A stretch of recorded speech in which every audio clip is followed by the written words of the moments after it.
Hey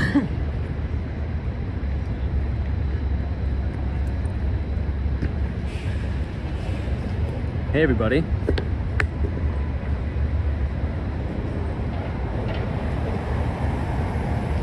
I know, we're late again. It's all right.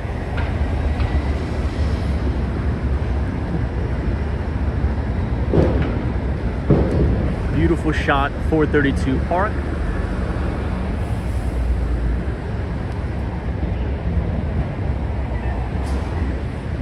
Let's get walking early tonight. What's up, Evan? Good to see you. Happy Thursday. Happy Apple earnings day. We'll talk about that in a moment. Wow.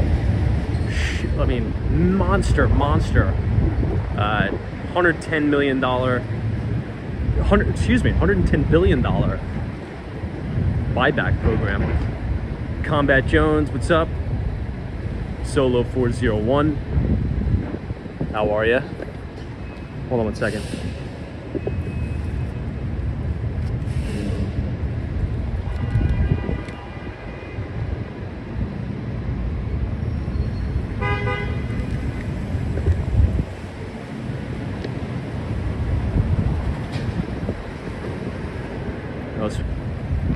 Well, that's good. I'm sure the kids will probably be pretty happy you did that in 20 to 30 years time as that money compounds out. Looks like there's some big action going on over here, guys. Look at this. Appears to be an event outside of the Tiffany store tonight. Is there some big gala I didn't know about? Look at this. There's a massive line right outside of Tiffany. Let's check it out. Let's see what's going on.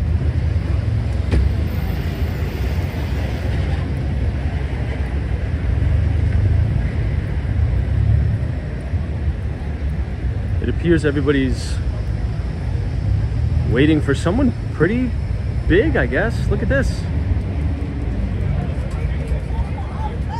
We're right on the corner of 5th Avenue and 57th Street, New York City's Billionaires Row. Right across the street from the LVMH building. Or I should say Louis Vuitton. LVMH is the company who owns it, as well as Tiffany. Let's see who's here. Any guesses?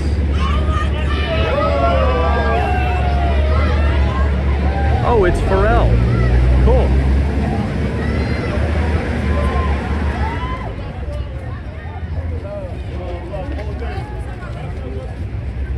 Cool, right?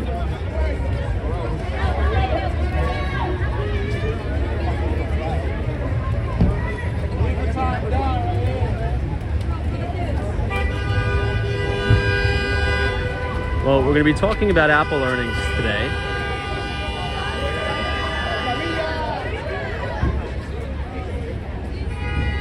We'll wait until the crowd disperses and we'll get started. Hey, Crow Dog, what's up?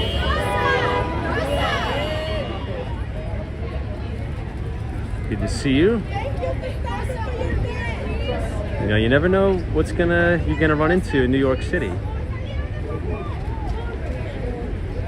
They love you.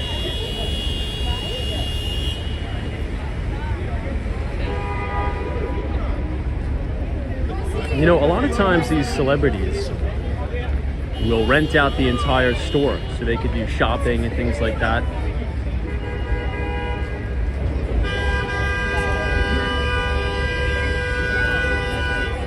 Well, we'll wait until this clears so we can walk around.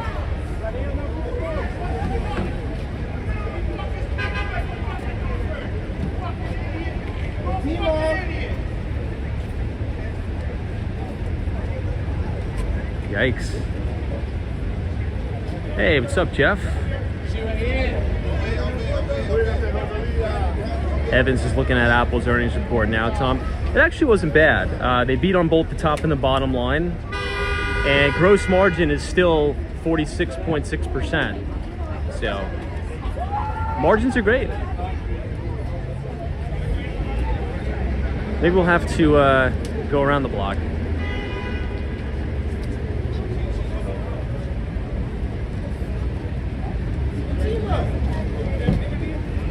Yeah, you know, iPhone sales were down, but an encouraging thing is iPhone sales were actually up in China, which is quite interesting.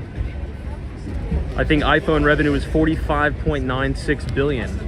Now, they would have been in growth mode this quarter if it wasn't for the COVID backlog. But again, we'll talk about that in a minute. Hey, Deborah, what's going on? This is tonight the Met Gala. No, I think it's just maybe a few celebrities have rented out Tiffany tonight.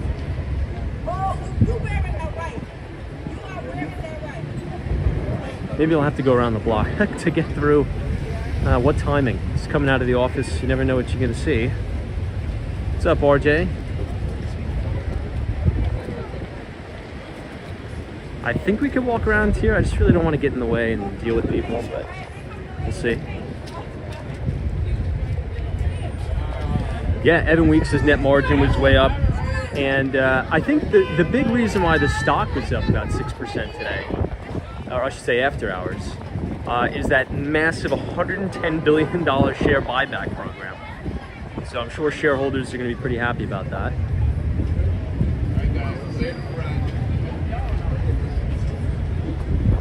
I think we will have to go around the block. No one takes us in pictures. You can see, no one gives a shit.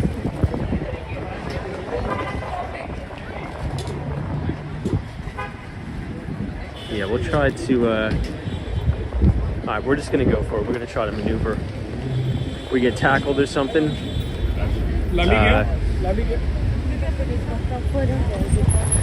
It is what it is. Busy night tonight in New York City, guys. All this stuff going on. Oh, sorry about that. All right, we made it through the celebrity chaos. Oh, DM says the Met Gala is Monday. Didn't know that. Cool. So we're gonna round the corner here, but you know what I want to do? I want to go to the Intrepid tonight. I know it's late again, which I apologize. You know, business has been picking up a lot out of nowhere. It is the spring buying and selling season, so you know, things are quite busy, which is good. But the market also performed pretty good today too. Now here's the thing though, S&P 500 still below the 50-day. We're kind of consolidating right below the 50, but we need to break above for confirmation. And I think with Apple having this good report, Apple's up 6% in after hours trading.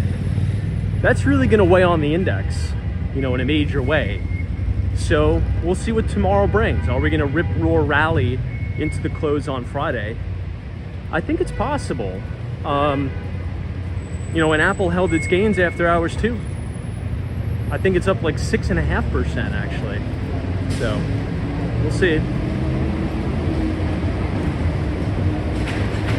Hey, Stylish Bunny, what's going on? Gary Carpenter, welcome. Thanks for joining us. Now, you know what's crazy? And we talked about this when we reviewed, you know, all of the big tech earnings reports, right?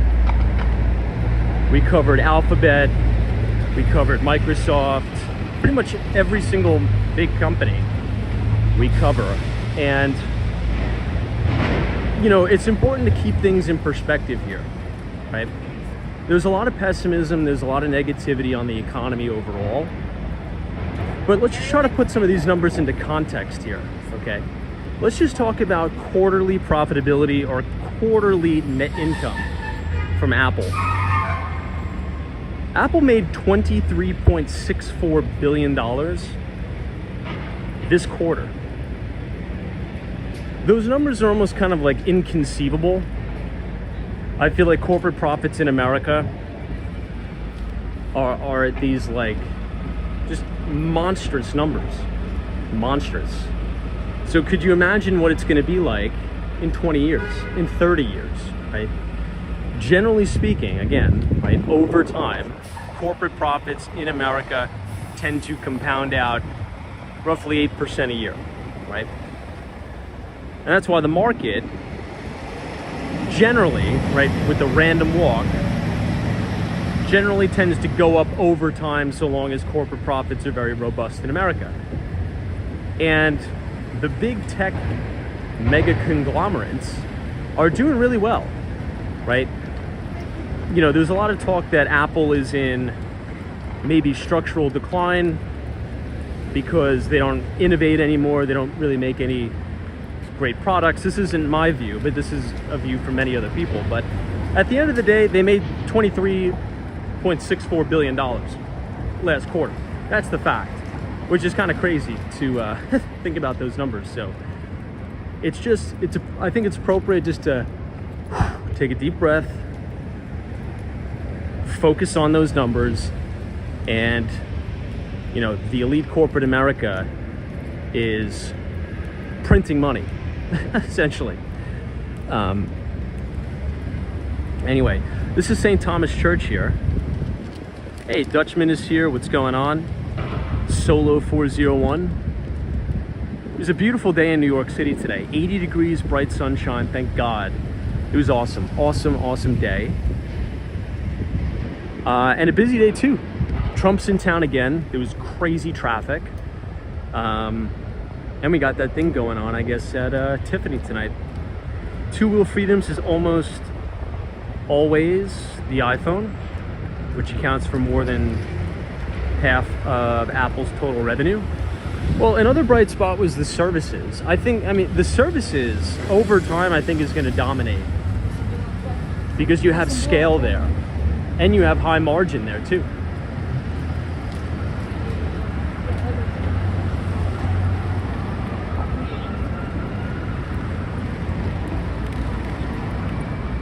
But if we had to say, okay, well, why is the stock up 6%? I think you look at the buyback program. $110 billion share repurchase program. And I remember having this conversation amongst the group a little while ago. This actually stemmed back over a year ago. We were talking about share buybacks, right? And this is a little bit of a creative way for companies to kind of maximize the way they return value to shareholders from a tax standpoint, right? So for example, let's say, you know, Apple obviously issues dividends, but dividends are a taxable event, right? So every year I send my CPA a statement, and if I own dividend paying stocks in a brokerage account, I have to pay taxes on those dividends, right? That is a taxable event. Now, what's a more lucrative tax structure is returning value to shareholders, where you take cash on the balance sheet and you go into the open market and purchase shares of your own stock. Because this is not a taxable event, right? But what it's reducing is what it's doing is it's reducing the overall float of shares outstanding on the market. And so what does that do? In turn, that increases earnings per share, right? EPS, which is a highly watched metric. So there's a pretty high correlation with these companies launching these monstrosity share repurchase programs and stock price appreciation. So I think Tim Cook today let's just say Tim Cook made a lot of big Apple shareholders very, very happy today. Wow, guys, look at that. So this is the old Versace headquarters. Well, I should say flagship. It was. You can still see the insignia logo on the ground. So it's going to be a total gut. And in its place, I'll kind of give you a sneak peek. Look at that. Total gut reno. It's unbelievable to kind of see the inside, what they're doing.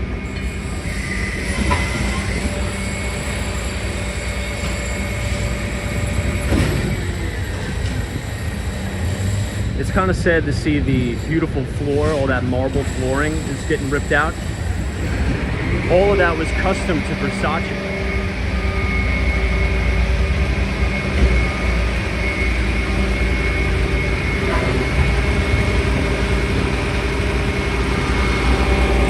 And all of that is coming out now.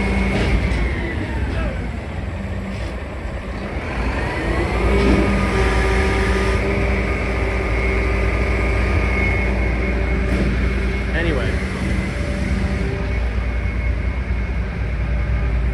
we'll have to do a little bit more digging and a little bit more diligence to see what's going to go on in there. Hey, NBA Elias. What's going on? Happy Thursday. We made it to the end of the week almost. Tomorrow's Friday. Let's go over by Rockefeller Center just to check out some of those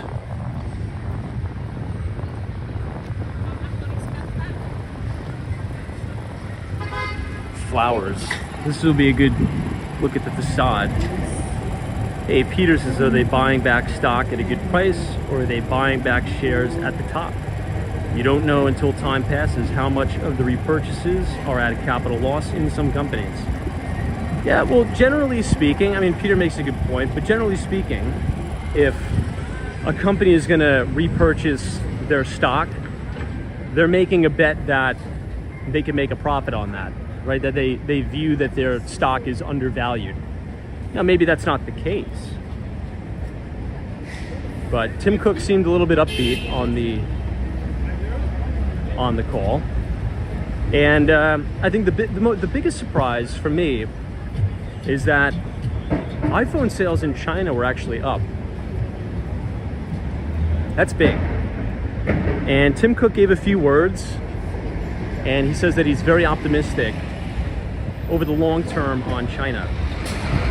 I think he said he doesn't think about a week ahead, he doesn't think 2 weeks ahead.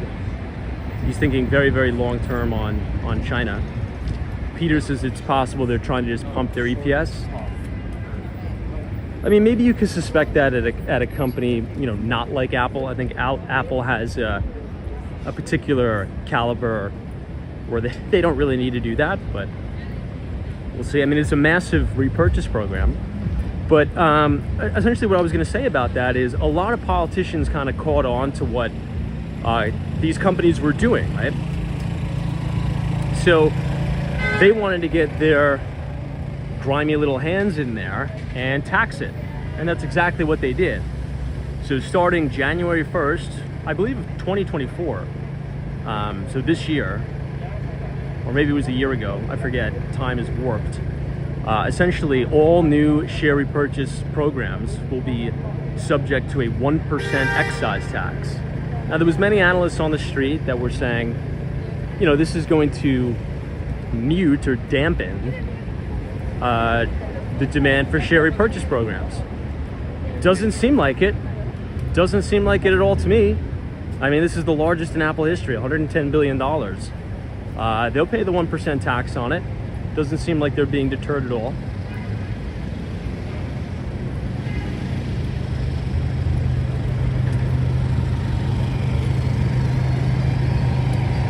Say Batatas, Tim was being a bit creative, quote unquote, on China.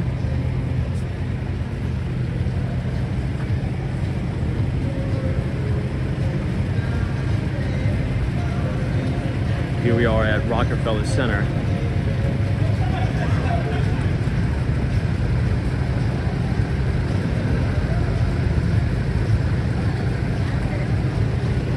We'll try not to get distracted. We have to go to the Intrepid tonight. Oh, is that true? Peter says Biden's tax plan will raise that excise tax from 1% to 2%.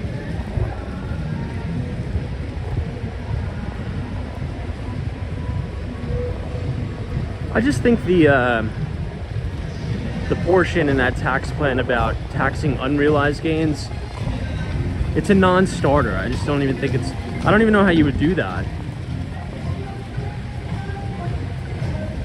Even, you know, some notable Democrats are saying, yeah, taxing unrealized capital gains is ridiculous.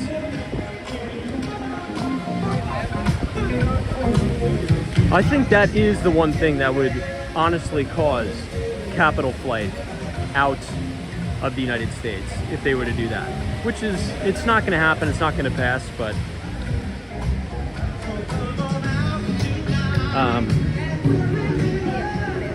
again, for context, that is on high net worth individuals, right? So for the vast majority of people, it's like a non-issue. You don't have to worry about it. Well, maybe some of you do in the chat. I don't know. I'm not pocket watching anybody, but you know, the proposal, if you will, most of the change is on individuals of the high net worth background.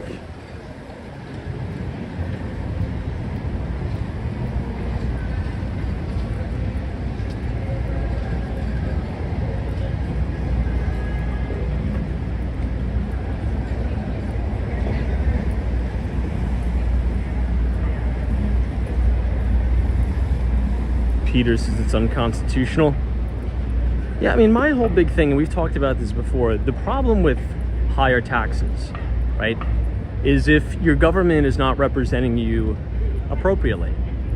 So if everything is a utopia and you're getting great services and great care, then okay, I'm okay with the high taxes. But it seems as if the places that are taxed the most have the worst services and the crumbling infrastructure, which is a big problem, right? You would think with all the taxes that we pay in America that we would have free health care for everybody, right? With the amount of money that we pay in taxes, you would think it would be like blanket utopia, but it's quite the opposite. And I believe it's because you don't have good stewardship of the money. You don't have great oversight.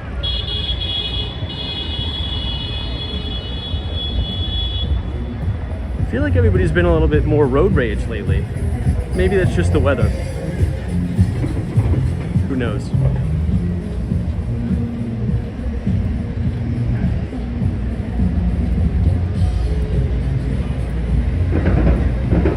Yeah, David G says in many cases we send it overseas. It's a good point.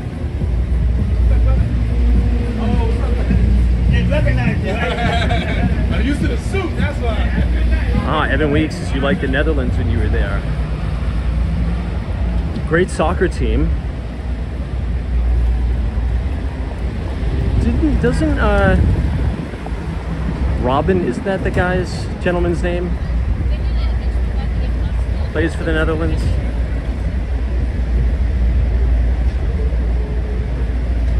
Oh, wow. So Jeff in Southern Tier, New York says, Tom, Kim Kardashian's Skims has rented the old Versace flagship store at $200 a square foot by February 2025. Wow. $200 a foot? Really? Huh. She's really only paying $200 a foot for that? Well, I mean, maybe it makes sense. They couldn't rent it, but that's like prime Fifth Avenue. That's like prime Fifth Avenue location there. Interesting. Well, thanks for letting us know that.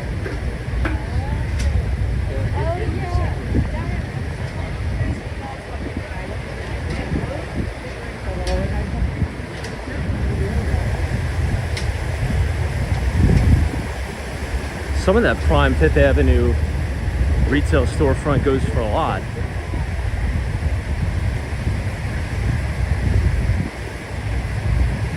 All right, guys, so we're gonna cross all the way over. 5 bags of popcorn, you're correct. The Aryan Robin, that's what it was called.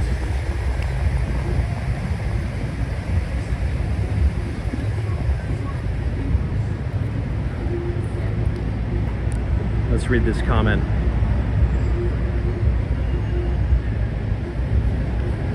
Yeah, Jeff in Southern Tier, New York says, yeah, $200 a square foot, which is 75% less than what Versace was paying. I was gonna say, because I've modeled some of these deals, on Fifth Avenue, some of the distressed buildings that we were going to buy.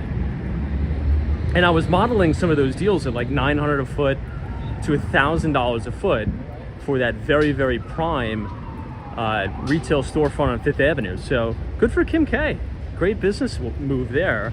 That's a great price. And it's a beautiful building. I mean, we can't deny that. So, wow, great. God bless. Wish them the best. All right, so we're gonna blast all the way through Times Square, but we're gonna go pretty much all the way go to the Hudson River. I wanna check out the Intrepid tonight, and then we'll come up on Hudson Yards, but from the rear. I think it's gonna be a pretty cool sight to see.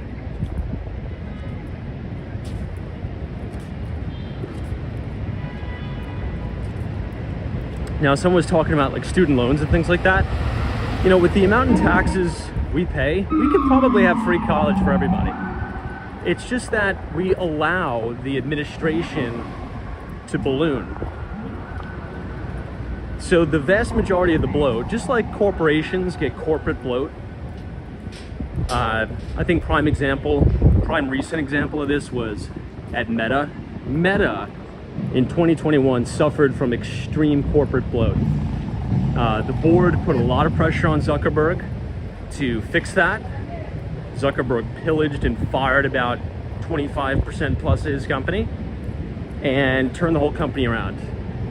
It's the same exact thing in a lot of these educational institutions where the administrative staff, right, gets so bloated and their salaries are like these big six-figure salaries. So it's not even that they're adding more professors. If anything, you know, when I was in college, at some of my higher level classes, they were taught by kids. It was ridiculous. They were taught by these adjunct professors. But the administrators, there was like thousands of them.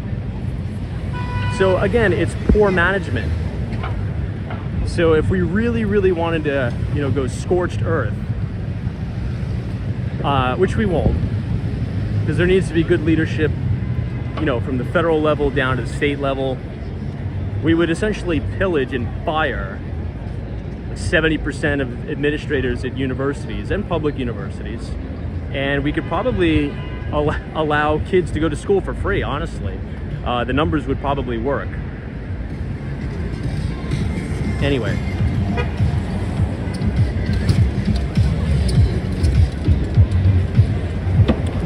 Yeah, Evan Weeks, Tom, the cost of education is out of control in my opinion. It's bureaucratic to the point of being nearly Soviet in its impenetrability, and the quality of education is plummeting. I couldn't have said it better myself. So you have more corporate bloat, and then the quality of the education going down in a major, major way.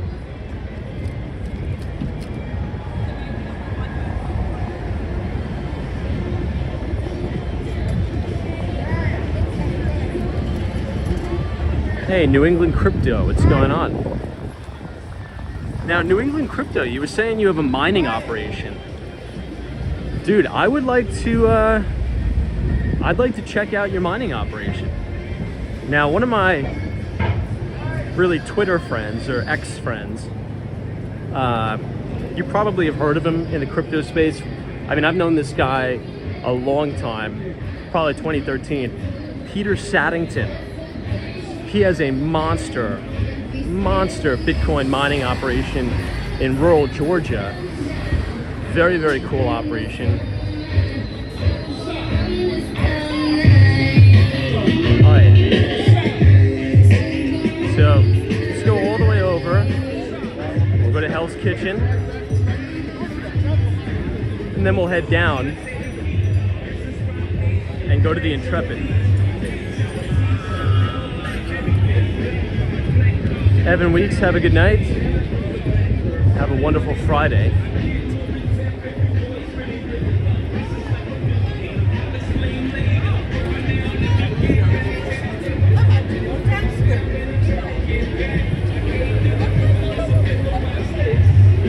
And then let's make a right on 49th.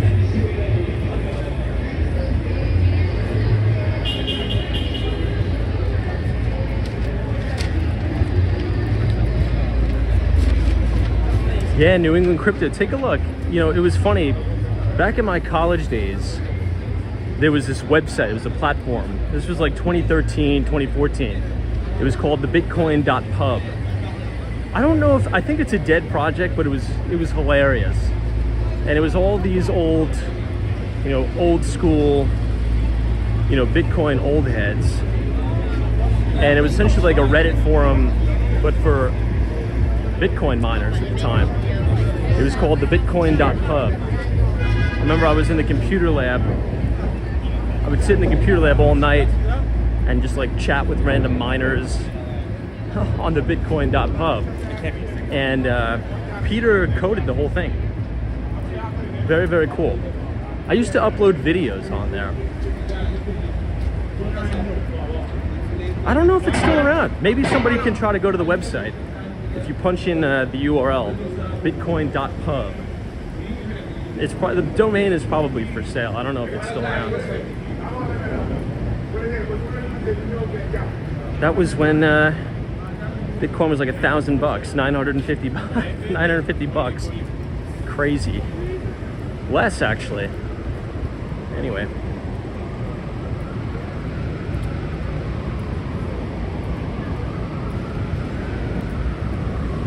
Combat Jones is chatting with who? Old head Bitcoin miners.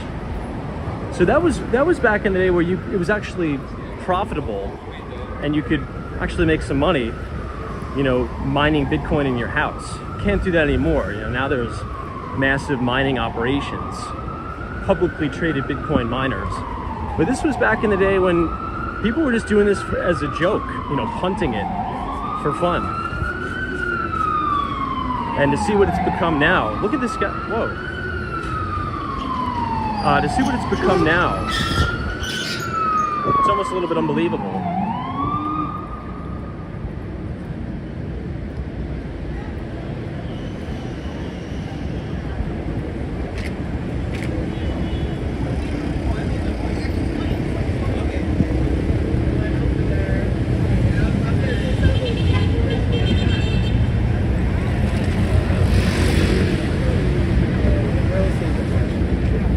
How is that a sensitive stance?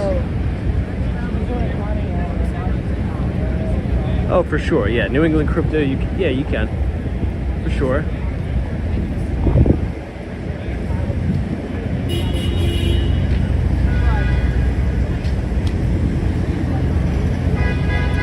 I feel like it's a very lively night out tonight in Manhattan.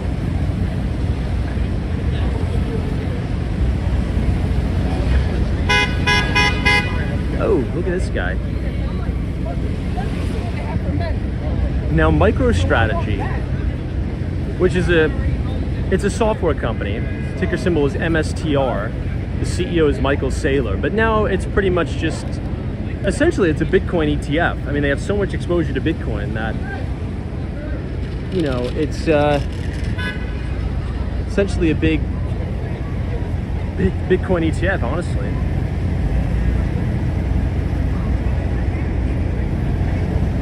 All right, guys, let's cross to the south side here. I actually probably could have left my jacket in the office. It's so nice out. So I said in 1 week.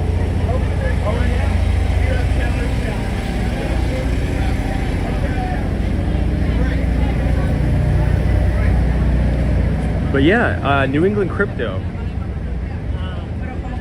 Send me an email. I'd love to see what your rig looks like. I love all that stuff.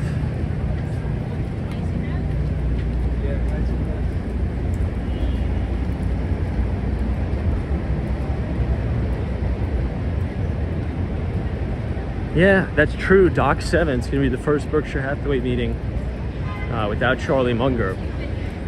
You know, 2023 was a difficult year in the investment business, for sure.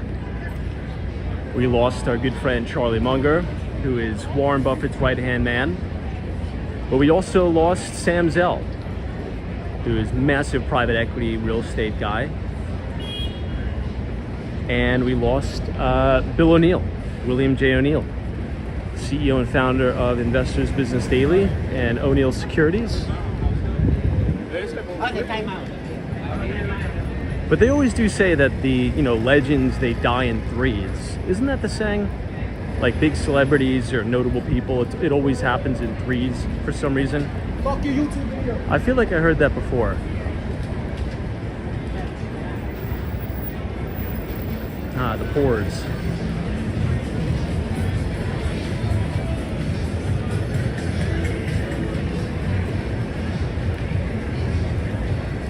All right, West 47th Street headed southbound.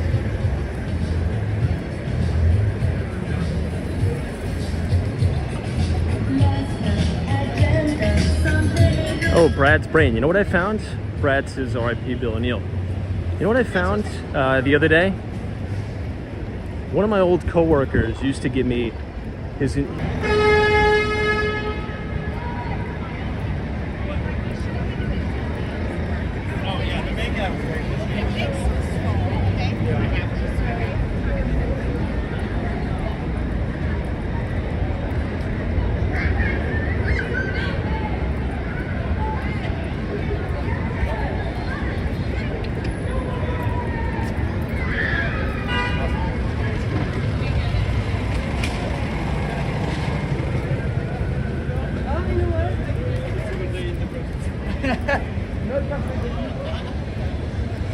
I think we should be back now. I feel like we've been having a lot of internet issues lately, haven't we?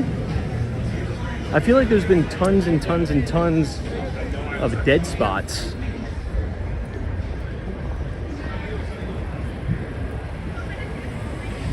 Don't you guys feel that way? I feel like as of recently, there's been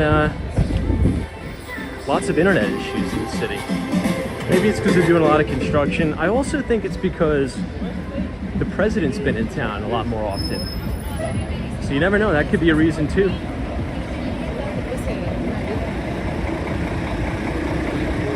But now we're walking down Restaurant Row.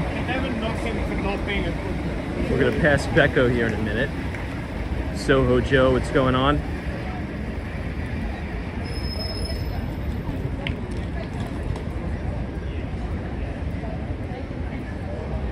Hey, Patrice 2020. Good to see you. Thanks for joining us.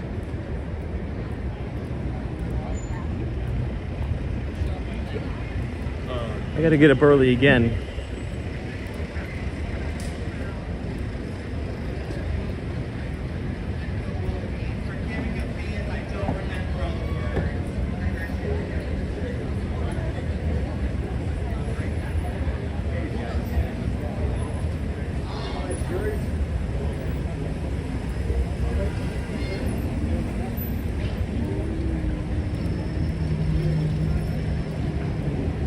Here we have Becco, right on the right.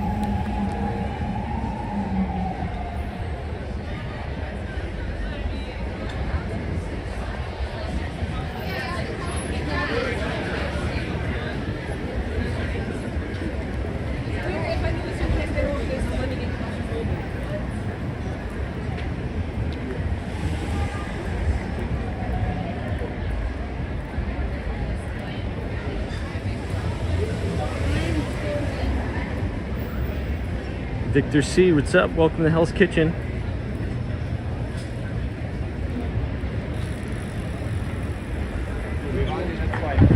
We're gonna cross and then we're gonna make a left.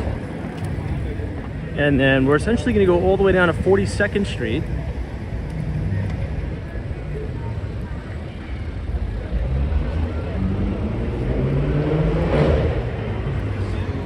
And then we're gonna go to the Intrepid,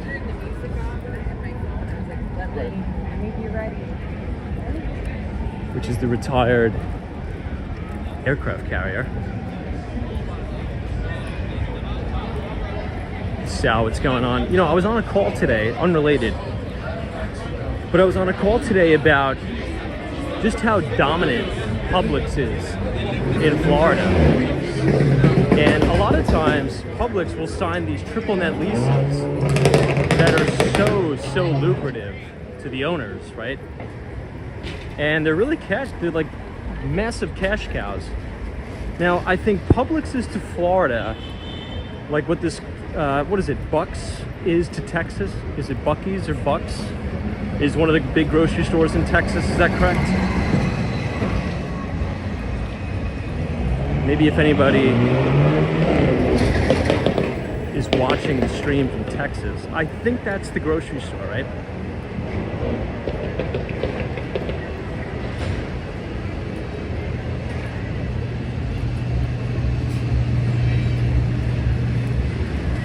But yeah, those are very, very lucrative, those triple net. Because essentially, the tenant takes on the responsibility of all the maintenance, the taxes, and everything. So it is the lowest risk to the landlord and the most lucrative. Ah, Buc-ee's is what it is, got it.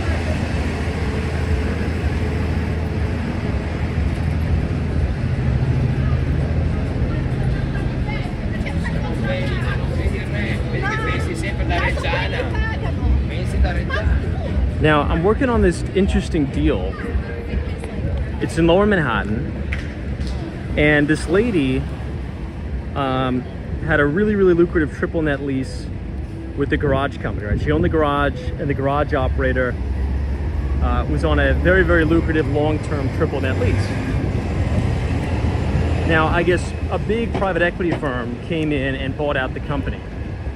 And they essentially just, you know, nuked the lease.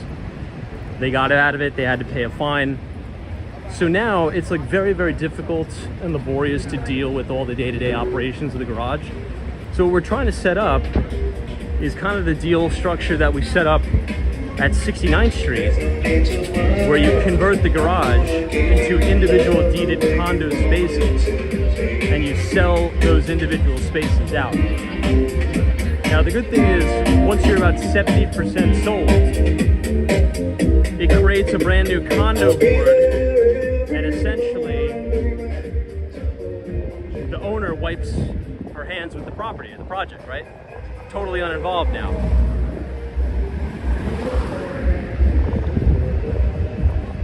It's interesting, you make a lot of money.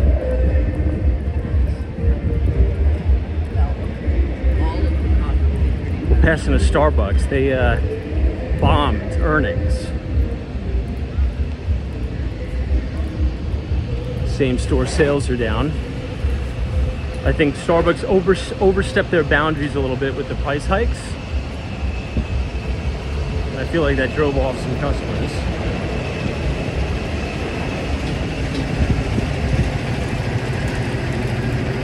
Hey, Brian XTC. Says NYC is so alive when it's warm out. You guys should have seen it earlier today. Now, I was in Tribeca today. It was absolutely beautiful. I did a very, very short stream, like an hour, just to kind of give you guys some perspective of what the city is like during the day. And it's awesome. It's awesome today in the city. But guys, we're gonna make this right. We're on 42nd Street. You can see the on-ramp to the Port Authority bus terminal. But we're gonna make a right and go all the way down to the Intrepid. Should be quite interesting to take a look tonight.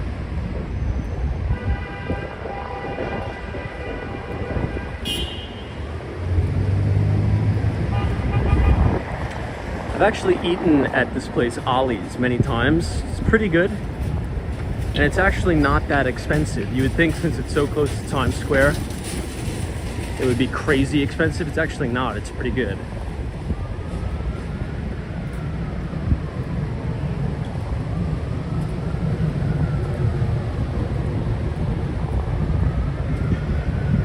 Darren says, what do you think the highest price people would pay for a cup of coffee? I don't even think it's that. I think it's the whole experience, right? I think it's a broad range of menu items that you look, that's like, okay, a little much. A lot of the food items are a lot of the iced beverages now, a lot of them are over like $7. Now, if we use history as our guide, it's a nice Tesla to the right, I think Starbucks is going to course correct and is probably gonna fix this. The problem herein lies is that historically, every time Howard Schultz stepped away from CEO position, things just really didn't run that well. I mean, would you all agree? It seems as if Howard Schultz is the only one that can run that company for whatever reason. Maybe it's the passion, maybe it's the drive. You know, Howard Schultz, I mean, Starbucks, that's his baby, right? And it seems as if every time he kind of steps away, things go south.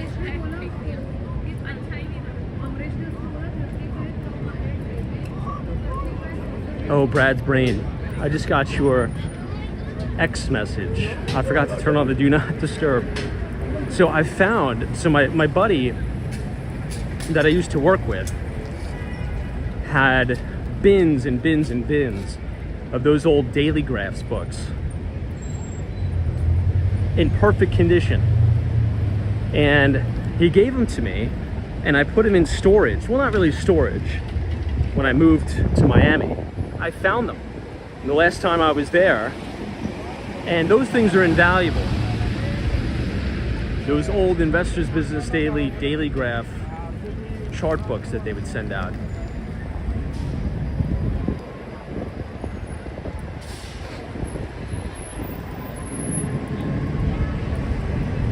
All right, let me catch up on some of the comments here. Hey, Sal says used to come to New York, Midtown Hotel, $150 a week. Oh, $150 for the weekend? Oh, dude. You're looking at like $350 a night for a decent hotel now. Ozzy is here, what's up?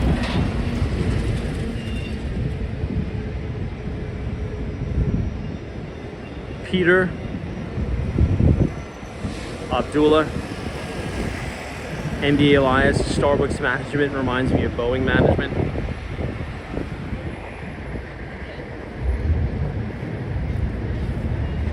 You know, a lot of companies, you know, they'll bring in these, you know, McKinsey consultants, right? Throw them in as CEO, and the only thing they do is they build these massive $20 million exit compensation packages for themselves, and then they run the company into the ground. You could really tell who's a professional operator and who's not, right? It's just those iconic CEOs that when you look at them, you're like, yeah, they got it. You know, they're a force. They're just a force to be reckoned with. Steve Jobs, absolute savage. Now, you know, there's been many, many, many stories from many people that says dealing with Steve Jobs, the guy was absolutely relentless, ruthless. He was a killer. And sometimes that's exactly the type of person you need to be as a CEO, right? And a lot of those guys, very, very type A personalities, total attack dogs, visionaries. Jensen is reportedly to be like that. Elon Musk is definitely like that. Maybe a little bit too much like that. A little bit too overboard at times.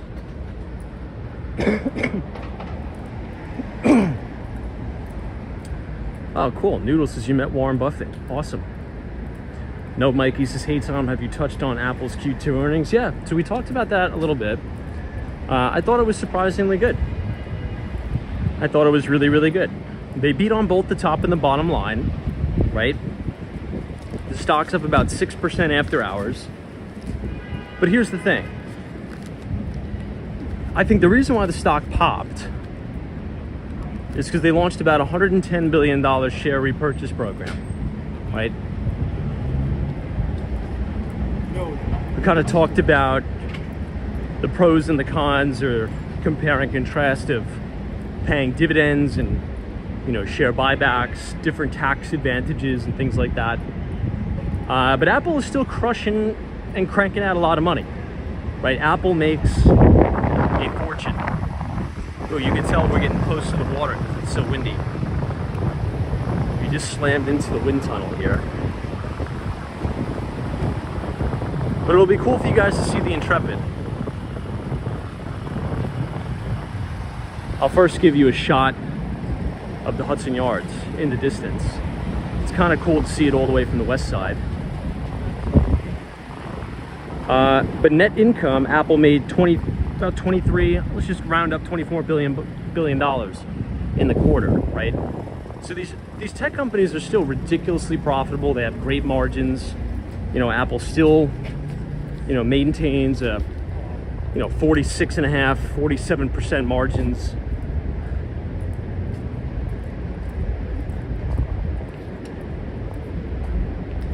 And they should return to growth next year.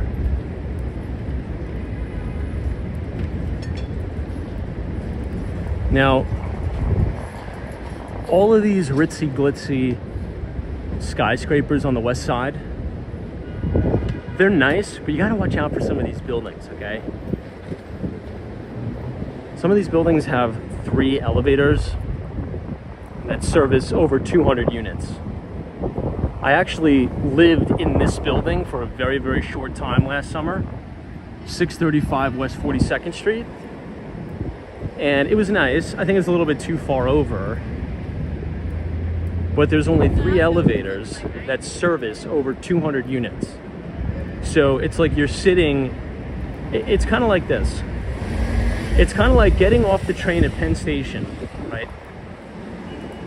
And waiting in line at the busiest Starbucks when you're in a rush to get to the office. That's kind of how it is getting to your apartment every day.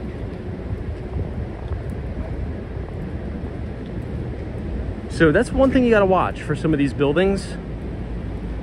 Pay very close attention to how many elevators they have, to the ratio of the overall amount of units that are in these buildings. It's very important. Whoa, look at this.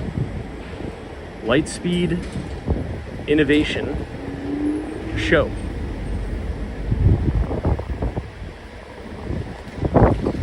Looks like they're setting up for something cool, a big event, a big venue.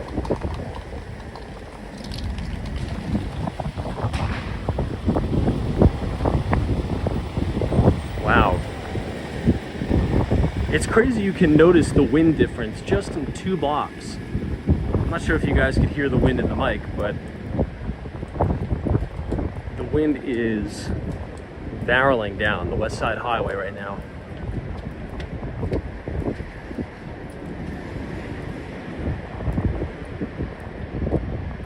If you guys are enjoying the live stream so far tonight, feel free to leave a like on the video and click the subscribe button if you're new. We do these live streams every day starting at 8:30.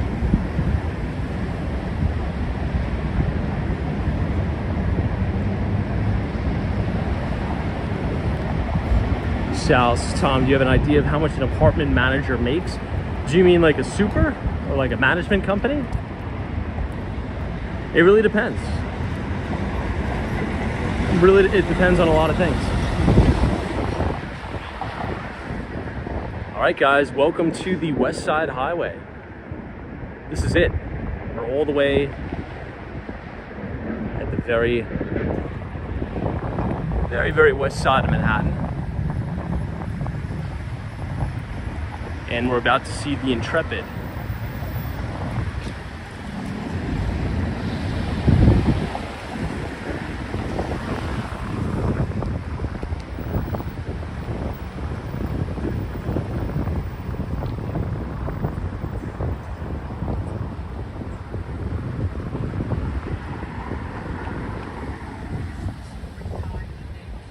All right, let's cross.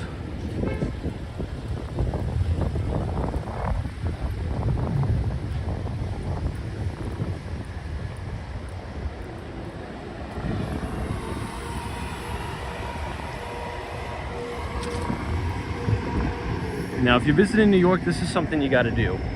The particularly in the summer. This bike path here, which is absolutely stunning, by the way, during the day, this will take you all the way to Lower Manhattan and drop you off right at the World Trade Center. And you can pretty much go all the way uptown to Harlem, 125th Street. So if you want something fun to do, take a bike ride all the way down to the World Trade Center, okay? Get some water, maybe get a coffee, recharge, and then blast all the way up to 125th Street, bang that right, and go to Dinosaur Barbecue. That is an amazing, amazing day in the summer. Okay, trust me, take my word for it. Go to a bike ride all the way down to the World Trade Center, get a coffee, hang out, then go all the way up to 125th Street. By that time, you're gonna be pretty tired. And then you can eat a ton of barbecue at Dinosaur Barbecue.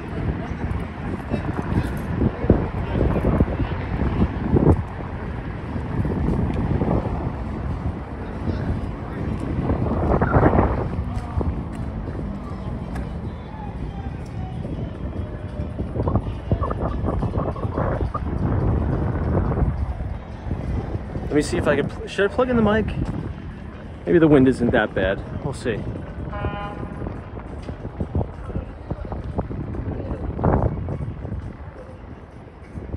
And here we have the Hudson River. We're overlooking to New Jersey.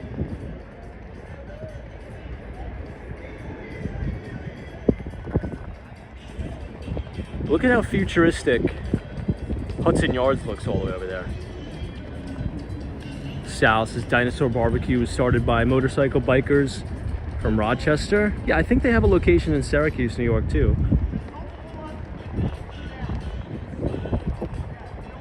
I like Dinosaur Barbecue, it's pretty good. It's Hudson River Park.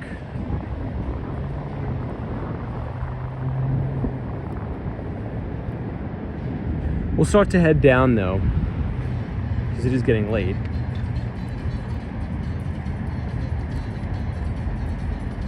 And we'll come up on the very back side of Hudson Yards. Oh, Sam, are the Knicks playing tonight? I didn't know that. Are they at the Garden or are they away? Ah, still, since you've been to the one in Syracuse, very good. Yeah, I mean, I've been to the Dinosaur Barbecue there in Harlem a bunch of times. I gotta go back. I don't think I've been since pre-COVID. No, I've been once after the virus. Troy says it's away in Philly. What's the score? Are they winning? Phillips says, where can someone stay at a reasonably price and clean for how much in New York City? You know, I would say, now, are you traveling with a family or are you traveling Soho? Or solo, not Soho. I'd say this, if it's solo, try to stay for a month and you could probably book an Airbnb on a monthly basis. Look at how crazy the Empire looks from here. Isn't that a cool view of the Empire State Building? Look at that. We got an unobstructed view of the Empire. Sometimes you could rent a room in an apartment for a month for about $1,500. Phillips says you're doing solo. That's what I do. Because, you know, even if you, let's say if you stay a week in a hotel, you're gonna spend more than $1,500. So you might as well stay for a month and you could live in an apartment, have your own room, and explore the city and hang out. That's what I would do. Or if you're coming here like on a wing and a prayer and you don't want to do any planning, that may be better, because if you download this app, which is actually a pretty good application, I use it from time to time, it's called Hotel Tonight. It's an application that essentially scans all the hotels in the neighborhood, and like after 5 o'clock, you know, if some of these hotels have vacant rooms, they'll give Hotel Tonight a discount if somebody books the same day, right? So sometimes you can get a really nice hotel or just a basic hotel for like $100, maybe $150 if you go to a Hotel Tonight.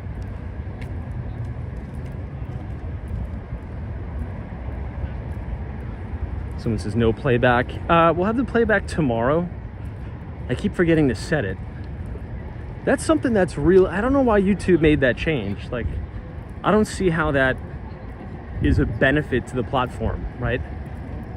The default used to be you would have the DVR, but now you have to go back into the settings and turn on the DVR, which is a pain in the ass. So I always forget to do it.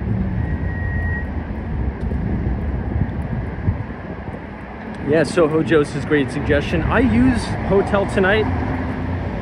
Let's say if it's like getting really, really late, you know, and I was planning on going out to Long Island, and I'm like, oh my God, it's midnight, and I'm exhausted. I'm like, you know what?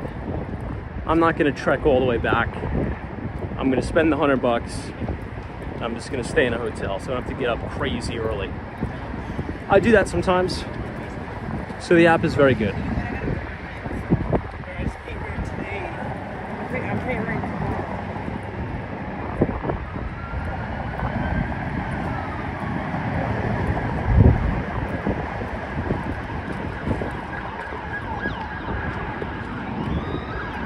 Psycho. Trade Brigade, what's going on? Oh, Trade Brigade. I'm gonna meet up with a very, very notable commodities trader next time I'm in Miami. Very, very cool stuff. I'll DM you about it on X. Really, really cool opportunity.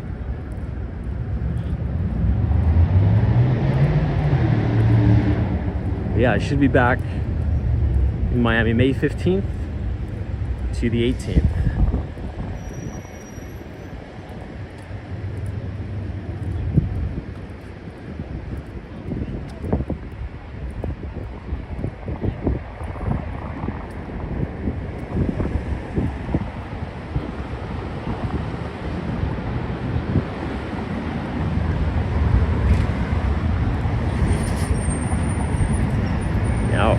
Additionally, Trade Brigade, I'm not sure if you heard of, if you know this guy, Anthony Saliba. He has a great book, Managing Expectations. But he's really regarded as one of the best derivatives traders of all time. And he sold his company, Liquid Coin. Significant exit, and now he created this company, Liquid Mercury, I think is the name, and essentially he's building out the first pure play derivatives exchange, like the most robust institutional level derivatives exchange for mainly for institutions, but for the cryptocurrency world. And I may be able to sit down and speak to him soon. One of my good buddies is really good friends with them. But he was a legend in Chicago. The Board of Options. Tony Saliba, Managing Expectations. Really, really good book there.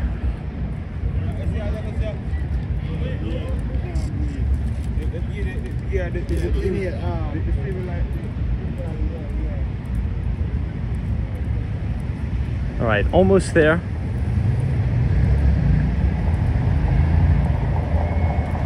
I'm gonna bang this left by the Jacob Javits Center.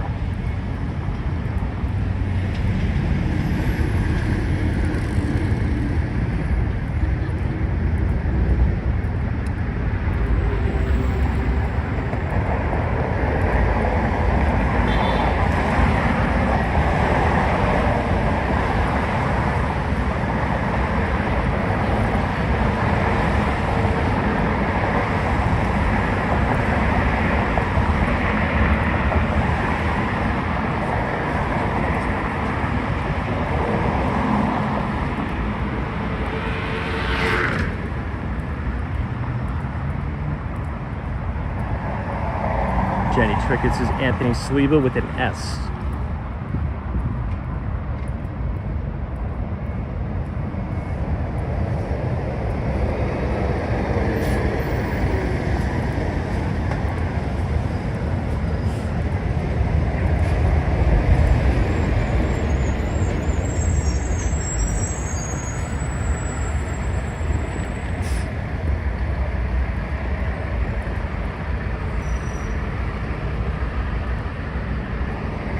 Right, here it is, Hudson Yards, all the way from the west side.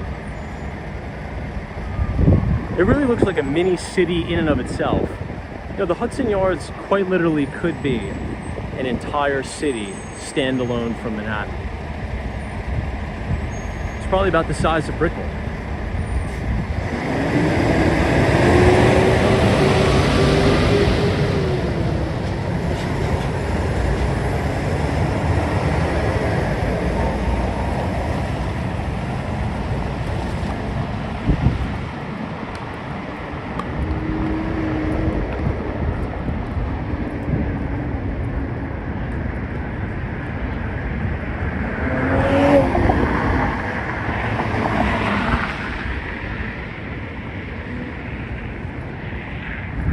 Could you imagine playing tennis here?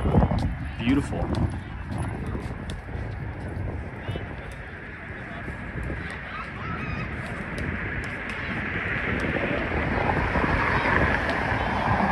Random YouTube viewers, hey Tom, do you think it's worth living in Manhattan? Yeah, absolutely. Definitely worth it.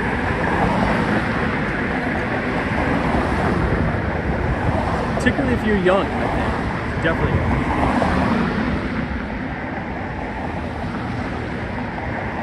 See the spire of one Vanderbilt.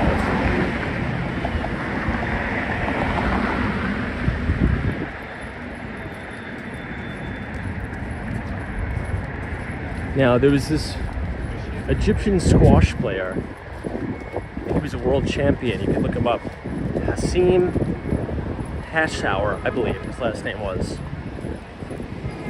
Really good guy. I used to play squash with him back in the day, and I never knew he was like a world champion. Just casually mentioned it. There used to be a squash court, like an impromptu one, right just south of those tennis courts.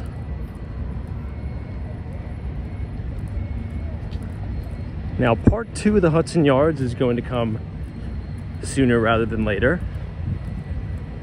And apparently they have plans for a casino, which I think will be a disaster, in my view.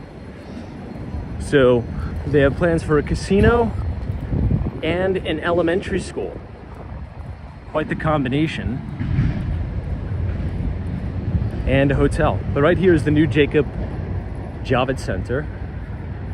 This is where they have a lot of the auto shows, the boat show, Comic-Con is there.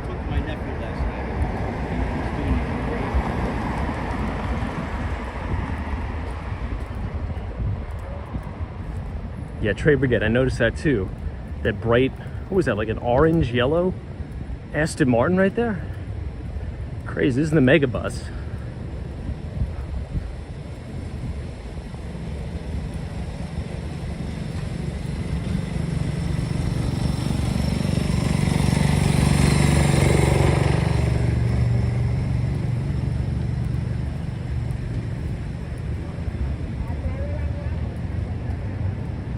Darren, have I ever played pickleball?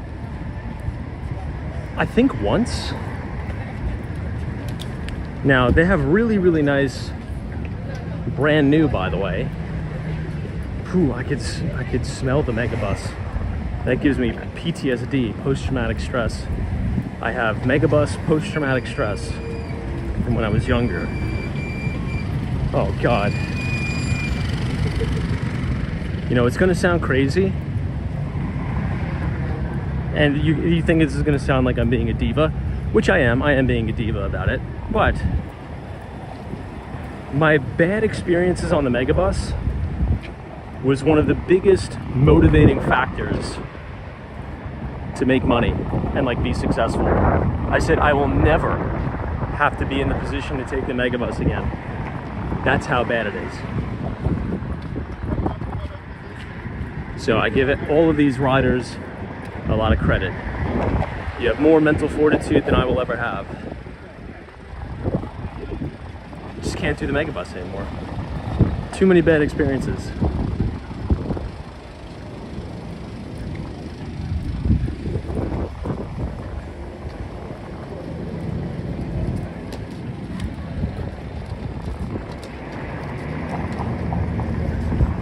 All right, guys, you can see the new BlackRock headquarters.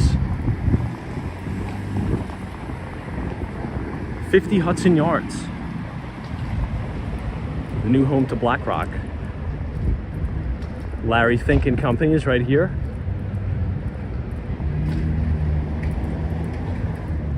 So you see all of these Class A office towers.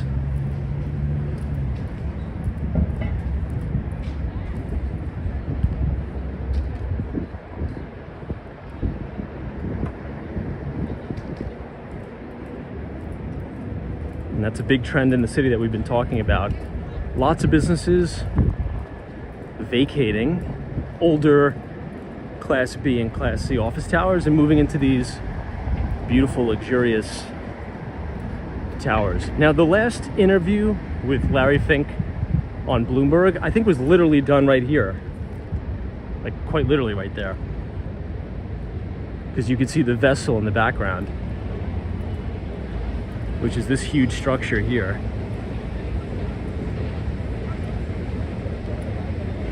And they've actually extended the 7 train to come all the way to the Hudson Yards. So 34th Street, Hudson Yards, 7 train station. This is the last stop. So if you want to take it to the last stop on the other end, you'll get off at Flushing Main Street, which is the biggest Chinatown in New York City. But look at how amazing the lobby is. Such a grand entrance.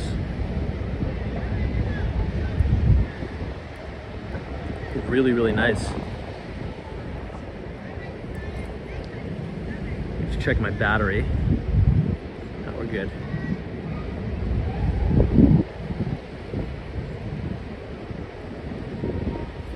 I think this was probably almost 2 years ago now when I first started the live stream. We were just kind of exploring the opening of 50 Hudson Yards, and we ran into the architect, the lead architect who designed the interior of 50 Hudson Yards. It's pretty cool.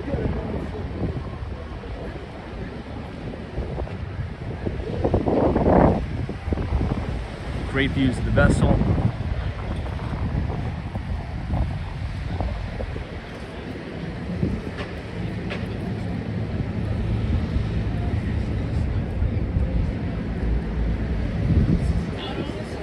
We have it, BlackRock.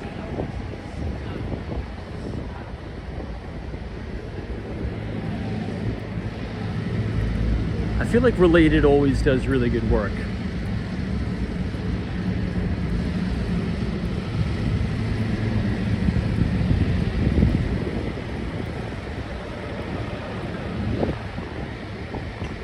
Yeah, no, I heard about that. So the vessel is set to open with more safety precautions, which is great.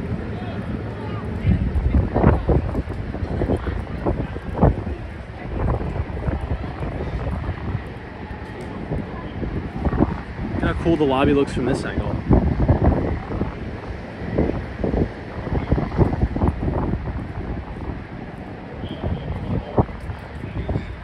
Wow, DC 322 says ABC is moving to the Hudson Yards as well.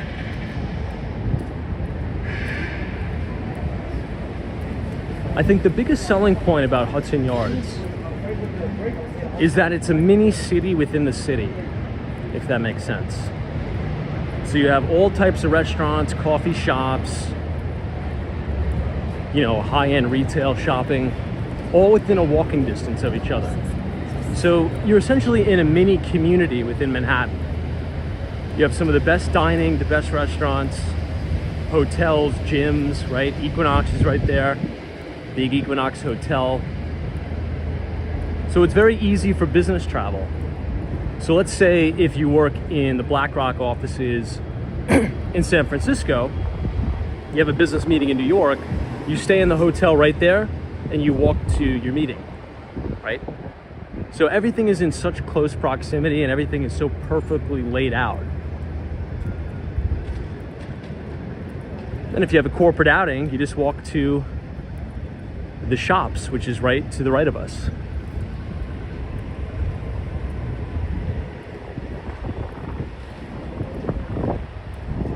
You could go in there and pick from the 1,000 restaurants that are in there.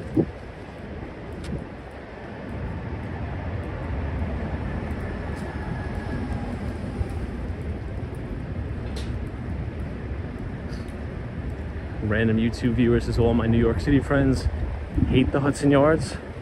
I'm curious as to why. Usually people hate things that are new and then it becomes normal and it'll grow on them.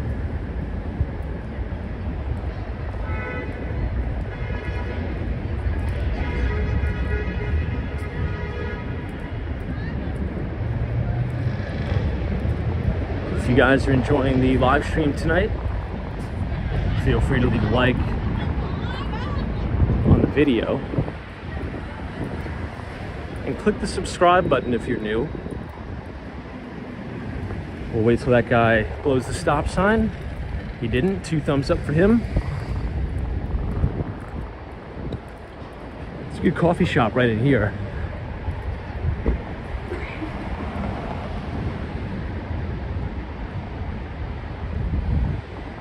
Trade Brigade's Equinox versus Golds.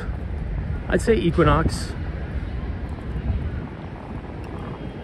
You got to check out that Equinox at Hudson Yards. That thing is next level. The hotel is way too expensive though. It's like $1,000 a night. I guess very fitting for the clientele that's in the neighborhood.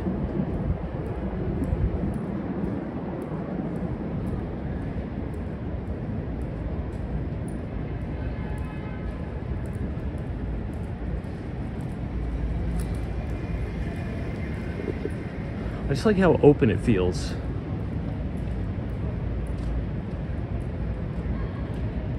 Looks very futuristic. Like, look at how big the lobby is here at 1 Manhattan West. Great views of the Empire.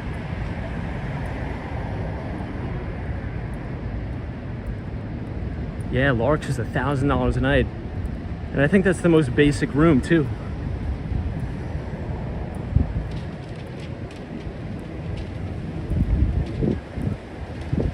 You have it, 1 Manhattan West.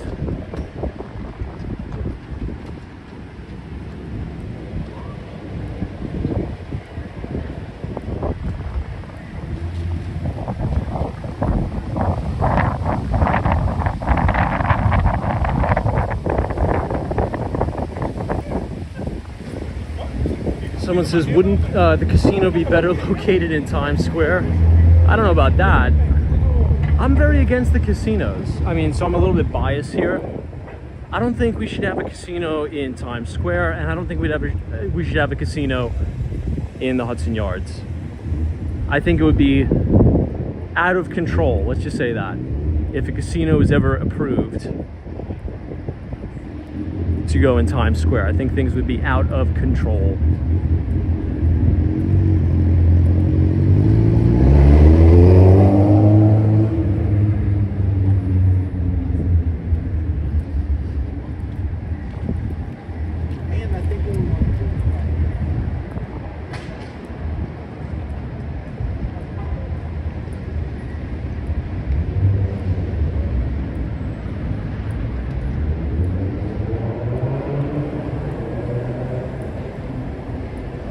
Hey, Joe C.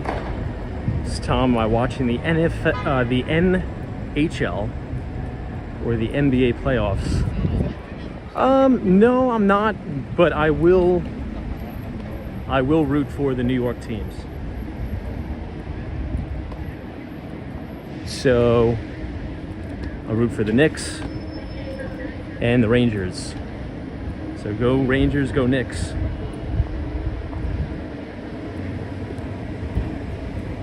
Now, the inner workings and the mechanics of what it takes to operate a casino is very interesting to me. They have everything down to a T. And apparently they pump more oxygen in the air at a casino to keep people awake, to keep them gambling. I don't know if that's true or not, but I feel like I heard that somewhere. Give me a second.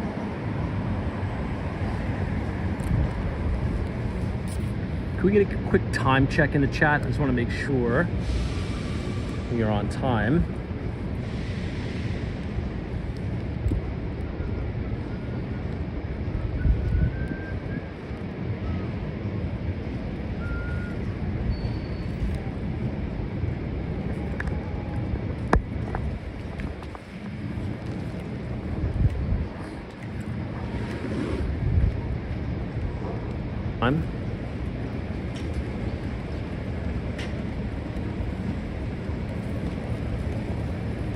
Look at how unique the color scheme is.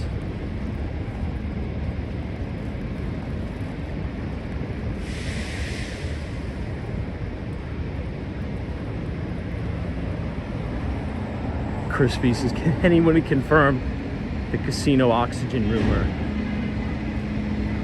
I would like some confirmation on that as well.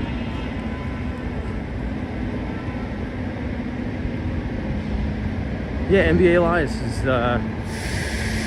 Vegas casinos have no windows or clocks.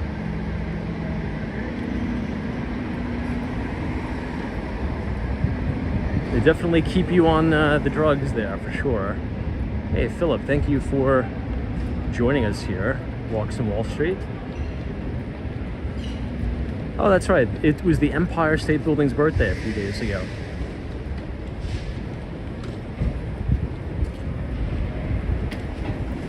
"93 years old. Wow. I wonder what they'll do for the 100th birthday. They should blow off fireworks from the top. They do that on the 4th of July. They shoot off fireworks.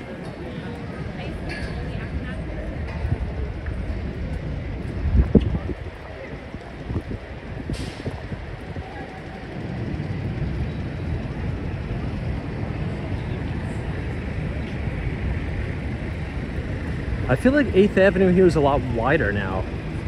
Maybe they finished all the construction?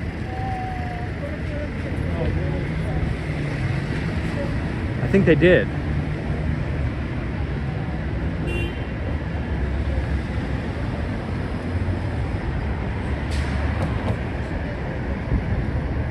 Look at this. This is the Doobie Brothers.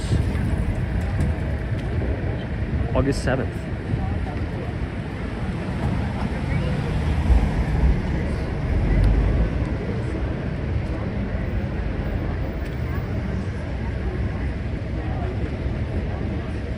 No way. Allen says the Knicks are up 2 with 7 minutes left. Well, 7 minutes is a lot of time in basketball, isn't it? 7 minutes is like an eternity. See, in soccer, it's different. If there's 7 minutes left in soccer, it's kind of like, you know, it's the game's pretty much over. But I'm really, really pulling for the Knicks to win because, not that I care about basketball, but I think it would just do wonders for the economy in New York. It would be such perfect timing if the Knicks go all the way this year. I don't even know what stage it's in. I don't know if this is like, if they go to the finals. I have no idea what's going on. But if they do, assuming they do, this would be like the most, like, stars are aligning, perfect. The city would be just on fire.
Hey, what's up, Michael?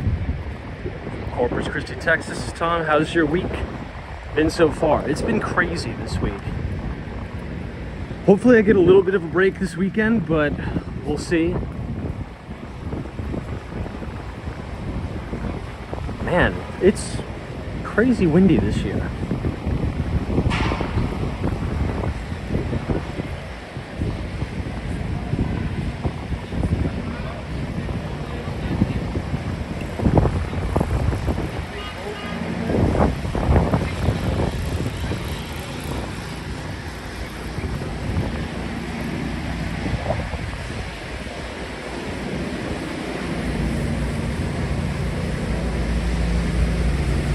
All right, everybody. Well, if you enjoyed the live stream tonight,